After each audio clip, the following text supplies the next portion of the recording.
don't understand. How is family video still a thing?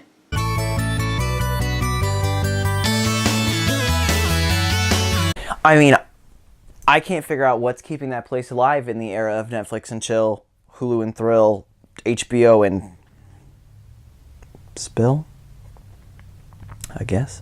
There are 759 family videos still around in the US, and they rake in about $450 million a year. I mean, am I in Jordan Peele's reboot of The Twilight Zone? I don't understand. Look how many are just in Toledo, which is where we live. I couldn't make this up. There is one Blockbuster in the world. One. It's in Bend, Oregon, of all places. I mean, is there anything even else in Bend, Oregon? No? Okay then. Quite notably, not even John Oliver and Russell Crowe's crotch could keep the last Blockbuster in Anchorage, Alaska open. So what's keeping so many family videos alive? My first thought was along the lines of Russell Crowe's crotch, you know?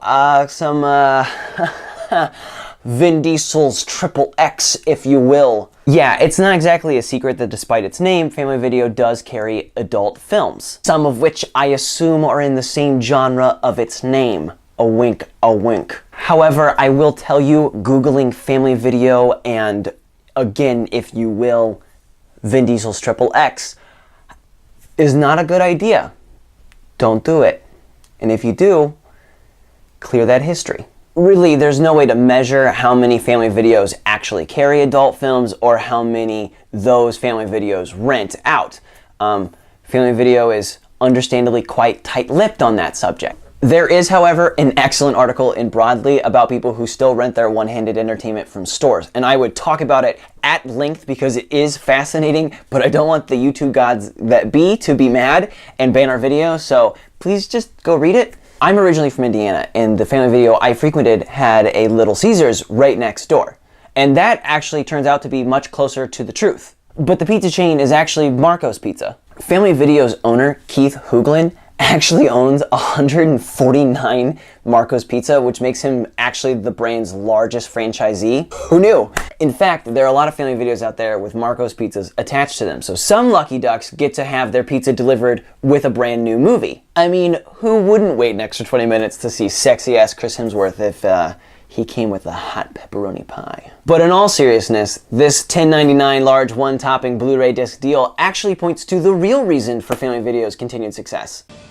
It's free real estate. Kinda. Family Video owns almost all of its locations outright. In fact, Forbes estimates that Family Video's real estate worth is $750 million.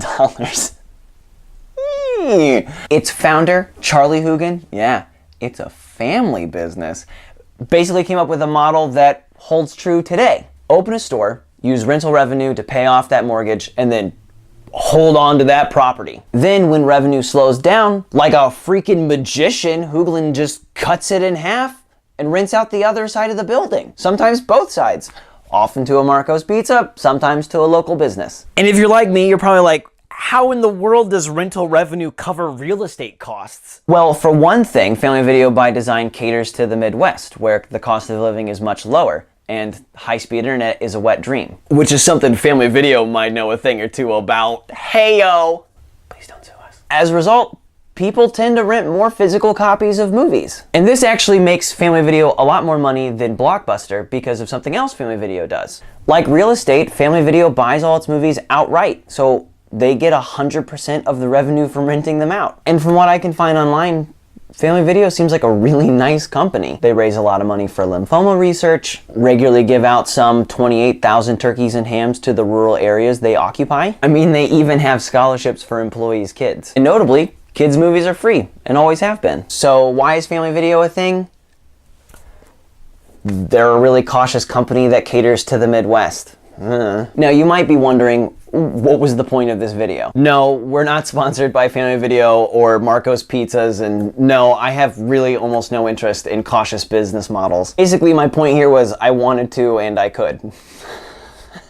Right now, there's a lot of talk about disinformation on the internet and fake news and post-truth, and yes, these are all real problems that should be taken seriously. But ultimately, the internet is still this amazing, awesome thing that allows more people than ever before to have access to any information they could ever want. I mean, literally, this video started with me Googling the title of this video because it's always mystified me. And that's probably the best, most wonderful thing about the internet, is that you can really find out anything you want to know. Next week, Jess and I are going to do a video about how to find good, factual information on the internet. We're both composition instructors, so hopefully we can help you all out. But this week, we kind of just wanted to celebrate the curiosity that the internet rewards. Even if what I'm curious about is why people still rent porn in a store. I mean, for honest, I can't even talk on the phone anymore.